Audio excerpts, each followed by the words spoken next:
ओम।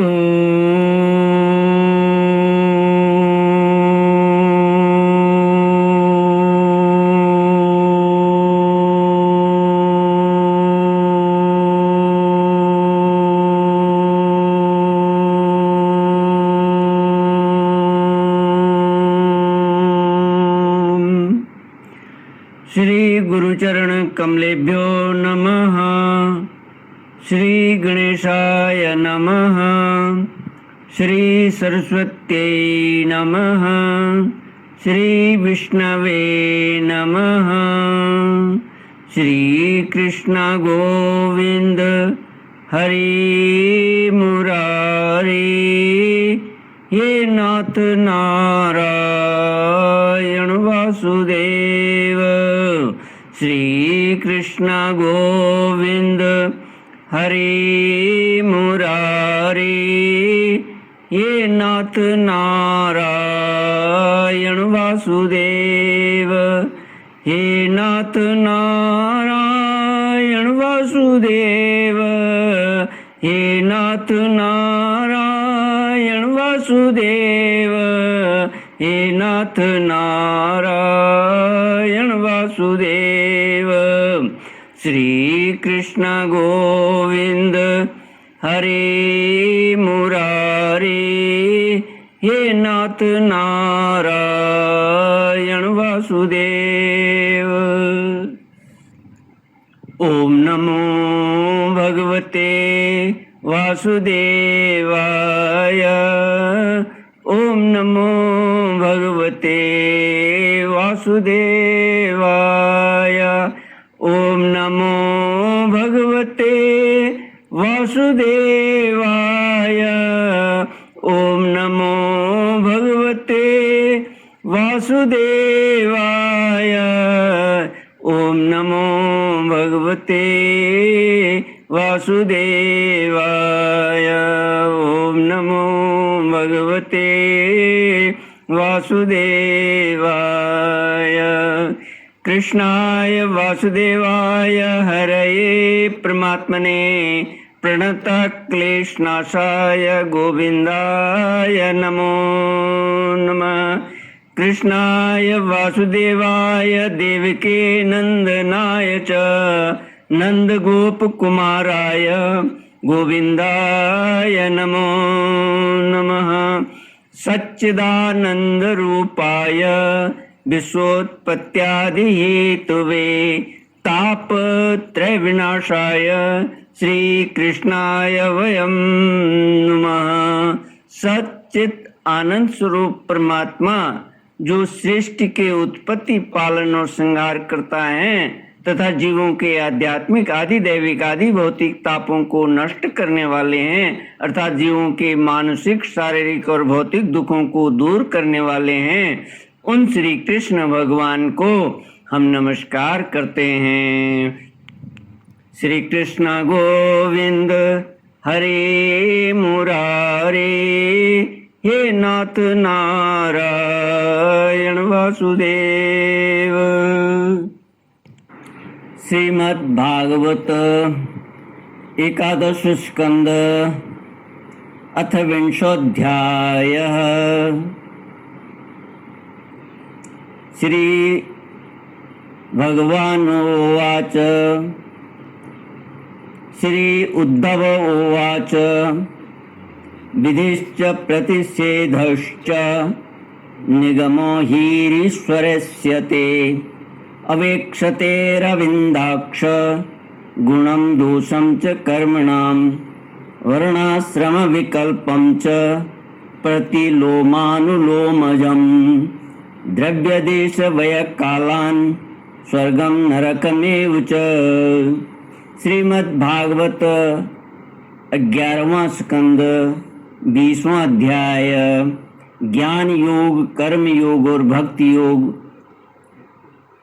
उद्धव जी ने कहा, कमल नयन श्री कृष्ण, आप सर्वशक्तिमान हैं, आपकी आज्ञा ही वेद है, उसमें कुछ कर्मों को करने की विधि है और कुछ के करने का निषेध है। यह विधि निषेध कर्मों के गुण और दोष की परीक्षा करके ही तो होता है।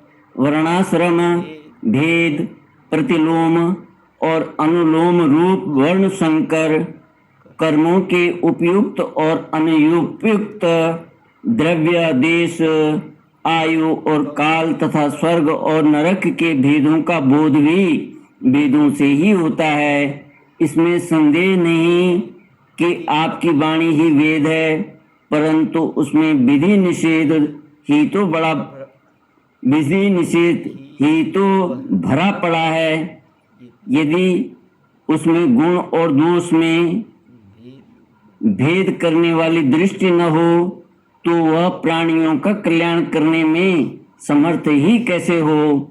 सर्वशक्तिमान परमेश्वर, आपकी वाणी वेद ही पितर, देवता और मनुष्यों के लिए श्रेष्ठ मार्गदर्शक का काम करता है, क्योंकि उसी के द्वारा स्वर्ग, मोक्ष आदि अदृष्ट वस्तुओं का बोध होता है। और इस लोक में भी किसका कौन सा साध्य है और क्या साधन, इसका निर्णय भी उसी से होता है। प्रभु, इसमें संदेह नहीं कि गुण और दोषों में भेद दृष्टि आपकी वाणी वेद के ही अनुसार है, किसी की अपनी कल्पना नहीं। परंतु प्रश्न तो यह है कि आपकी वाणी ही भेद का निषेध भी करती है। यह विरोध देखकर मुझे भ्रम हो रहा है। आप कृपा करके मेरा यह भ्रम मिटाइए। भगवान श्री कृष्ण ने कहा, प्रिय उद्धव, मैंने ही वेदों में एवं अन्यत्र भी मनुष्यों का कल्याण करने के लिए अधिकारी भेद से 3 प्रकार के योगों का उपदेश किया है। वे हैं ज्ञान, कर्म और भक्ति। मनुष्य के परम कल्याण के लिए इनके अतिरिक्त और कोई उपाय कहीं नहीं है। उद्धव जी, जो लोग कर्मों तथा उनके फलों से विरक्त हो गए हैं और उनका त्याग कर चुके हैं, वे ज्ञान योग के अधिकारी हैं। इसके विपरीत जिनके चित्त में कर्मों और उनके फलों से वैराग्य नहीं हुआ है, उनमें दुख बुद्धि नहीं हुई है, वे सकाम व्यक्ति कर्म योग के अधिकारी हैं। जो पुरुष न तो अत्यंत विरक्त है और न अत्यंत आसक्ति ही है तथा किसी पूर्व जन्म के शुभ कर्म से सौभाग्यवश मेरी लीला कथा आदि में उसकी श्रद्धा हो गई है, वह भक्ति योग का अधिकारी है। उसे भक्ति योग के द्वारा ही सिद्धि मिल सकती है। कर्म के संबंध में जितने भी विधि निषेध हैं, उनके अनुसार तभी तक कर्म करना चाहिए जब तक कर्ममय जगत और उसे प्राप्त होने वाले स्वर्ग आदि सुखों से वैराग्य न हो जाए, अथवा जब तक मेरी लीला कथा के श्रवण कीर्तन आदि में श्रद्धा न हो जाए। उद्धव, इस प्रकार अपने वर्ण और आश्रम के अनुकूल धर्म में स्थित रहकर यज्ञों के द्वारा बिना किसी आशा और कामना के मेरी आराधना करता रहे और निषिद्ध कर्मों से दूर रहकर केवल विहित कर्मों का ही आचरण करे तो उसे स्वर्ग या नरक में नहीं जाना पड़ता। अपने धर्म में निष्ठा रखने वाला पुरुष इस शरीर में रहते रहते ही निषिद्ध कर्म का परित्याग कर देता है और रागादि मलों से भी मुक्त पवित्र हो जाता है। इसी से अनायास ही उसे आत्म साक्षात्कार रूप विशुद्ध तत्व ज्ञान अथवा द्रुत चित्त होने पर मेरी भक्ति प्राप्त होती है। यह विधि निषेध रूप कर्म का अधिकारी मनुष्य शरीर बहुत ही दुर्लभ है। स्वर्ग और नरक दोनों ही लोकों में रहने वाले जीव इसकी अभिलाषा करते हैं, क्योंकि इसी शरीर में अंतःकरण की शुद्धि होने पर ज्ञान अथवा भक्ति की प्राप्ति हो सकती है। स्वर्ग अथवा नरक का भोग प्रधान शरीर किसी भी साधन के उपयुक्त नहीं है। बुद्धिमान पुरुष को न तो स्वर्ग की अभिलाषा करनी चाहिए और न नरक की, और तो क्या इस मनुष्य शरीर की भी कामना न करनी चाहिए, क्योंकि किसी भी शरीर में गुण बुद्धि और अभिमान हो जाने से अपने वास्तविक स्वरूप की प्राप्ति के साधन में प्रमाद होने लगता है। यद्यपि यह मनुष्य शरीर है तो मृत्युग्रस्त ही, परंतु इसके द्वारा परमार्थ की सत्य वस्तु की प्राप्ति हो सकती है। बुद्धिमान पुरुष को चाहिए कि यह बात जानकर मृत्यु होने के पूर्व ही सावधान होकर ऐसी साधना कर ले जिससे वह जन्म मृत्यु के चक्कर से सदा के लिए छूट जाए, मुक्त हो जाए। यह शरीर एक वृक्ष है, इसमें घोंसला बनाकर जीव रूपी पक्षी निवास करता है। इसे यमराज के दूत प्रतिक्षण काट रहे हैं। जैसे पक्षी कटते हुए वृक्ष को छोड़कर उड़ जाता है, वैसे ही अनासक्त जीव भी इस शरीर को छोड़कर मोक्ष का भागी बन जाता है, परंतु आसक्त जीव दुख ही भोगता रहता है। प्रिय उद्धव, ये दिन और रात क्षण क्षण में शरीर की आयु को क्षीण कर रहे हैं।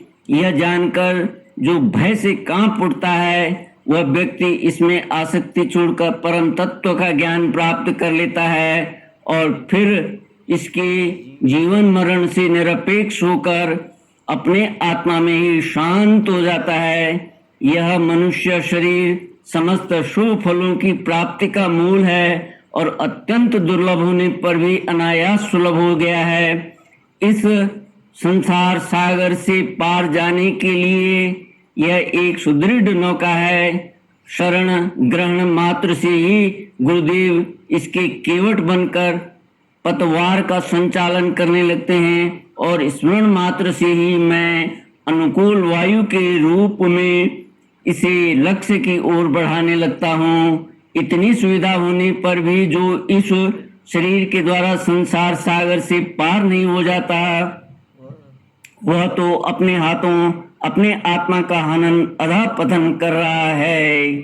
श्री कृष्ण गोविंद हरे मुरारे, हे नाथ नारायण वासुदेव। प्रिय उद्धव, जब पुरुष दोष दर्शन के कारण कर्मों से उद्विग्न और विरक्त हो जाए, तब जितेंद्रिय होकर वह योग में स्थित हो जाए और अभ्यास आत्मानुसंधान के द्वारा अपना मन मुझ परमात्मा में निश्चल रूप से धारण करे। जब स्थिर करते समय मन चंचल होकर इधर उधर भटकने लगे, तब झटपट बड़ी सावधानी से उसे मनाकर समझा बुझाकर फुसलाकर अपने बस में कर ले। इंद्रियों और प्राणों को अपने बस में रखे और मन को एक क्षण के लिए भी स्वतंत्र न छोड़े। उसकी एक एक चाल एक एक हरकत को देखता रहे। इस प्रकार सत्व संपन्न बुद्धि के द्वारा धीरे धीरे मन को अपने बस में कर लेना चाहिए। जैसे सवार घोड़े को अपने बस में करते समय उसे अपने मनोभावों की पहचान कराना चाहता है, अपनी इच्छा के अनुसार उसे चलाना चाहता है और बार बार फुसलाकर उसे अपने बस में कर लेता है, वैसे ही मन को फुसलाकर उसे मीठी मीठी बातें सुनाकर वश में कर लेना भी परम योग है। सांख्य शास्त्र में प्रकृति से लेकर पर्यंत शरीर पर्यंत सृष्टि का जो क्रम बतलाया गया है, उसके अनुसार सृष्टि चिंतन करना चाहिए और जिस क्रम से शरीर आदि का प्रकृति में लय बतलाया गया है, उस प्रकार लय चिंतन करना चाहिए। यह क्रम तब तक जारी रखना चाहिए जब तक मन शांत स्थिर न हो जाए। जो पुरुष संसार से विरक्त हो गया है और जिसे संसार के पदार्थों में दुख बुद्धि हो गई है, वह अपने गुरुजनों के उपदेश को भली भांति समझकर बार बार अपने स्वरूप के ही चिंतन में संलग्न रहता है। इस अभ्यास के बहुत शीघ्र ही उसका मन अपनी वह चंचलता जो अनात्मा शरीर आदि में आत्मबुद्धि करने से हुई है छोड़ देता है।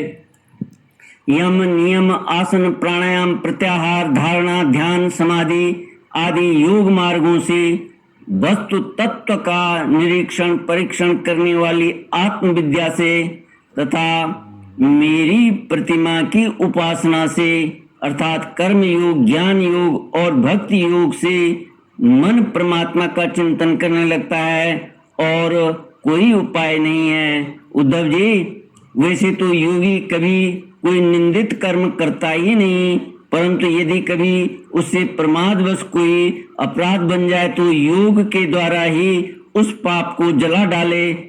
कृच्छ्र चांद्रायण आदि दूसरे प्रायश्चित कभी न करे। अपने अपने अधिकार में जो निष्ठा है वही गुण कहा गया है।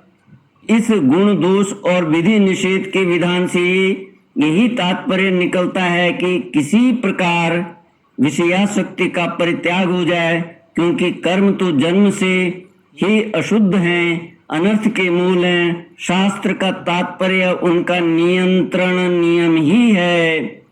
जहां तक हो सके प्रवृत्ति का संकोच ही करना चाहिए।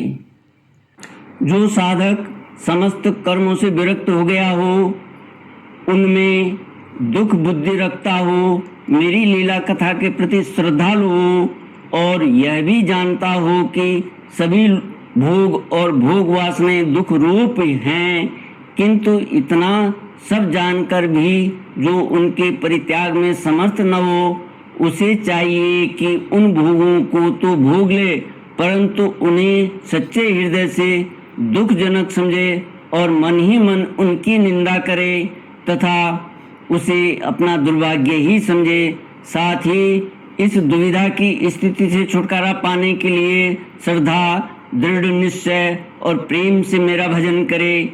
इस प्रकार मेरे बतलाए हुए भक्ति योग के द्वारा निरंतर मेरा भजन करने से मैं उस साधक के हृदय में आकर बैठ जाता हूँ और मेरे विराजमान होते ही उसके हृदय की सारी वासनाएं अपने संस्कारों के साथ नष्ट हो जाती हैं। इस तरह जब उसे मुझ सर्वात्मा का साक्षात्कार हो जाता है, तब तो उसके हृदय की गांठ टूट जाती है, उसके सारे संशय छिन्न भिन्न हो जाते हैं और कर्म वासनाएं सर्वथा क्षीण हो जाती हैं।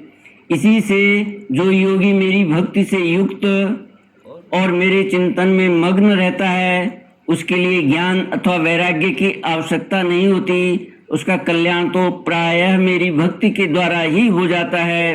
कर्म, तपस्या, ज्ञान, वैराग्य, योगाभ्यास, दान, धर्म और दूसरे कल्याण साधनों से जो कुछ स्वर्ग अपवर्ग मेरा परम धाम अथवा कोई भी वस्तु प्राप्त होती है, वह सब मेरा भक्त मेरे भक्ति योग के प्रभाव से ही यदि चाहे तो अनायास प्राप्त कर लेता है।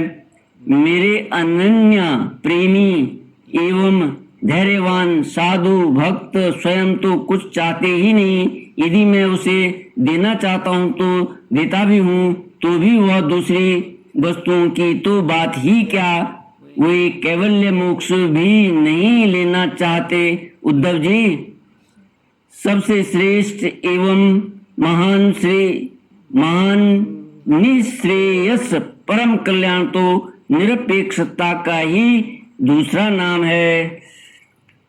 इसलिए जो निष्काम और निरपेक्ष होता है उसी को मेरी भक्ति प्राप्त होती है। मेरे अनन्य प्रेमी भक्तों का और उन समदर्शी महात्माओं का जो बुद्धि से अतीत परम तत्व को प्राप्त हो चुके हैं, इन विधि और निषेध से होने वाले पुण्य और पाप से कोई संबंध ही नहीं होता।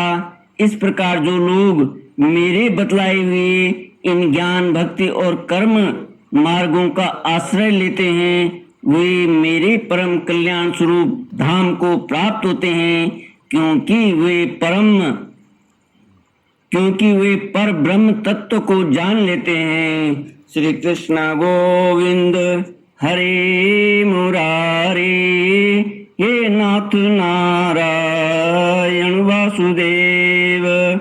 इति श्रीमद्भागवते महापुराणे पारमहंस्यां संहितायाम् एकादश स्कंदे विंशोऽध्यायः। ओम पूर्णमद पूर्णमिदं पूर्णात् पूर्णमुदच्यते पूर्णस्य पूर्णमादाय पूर्णमेवावशिष्यते। ओम शांति शांति शांति। हरि ओम। श्री गुरुभ्यो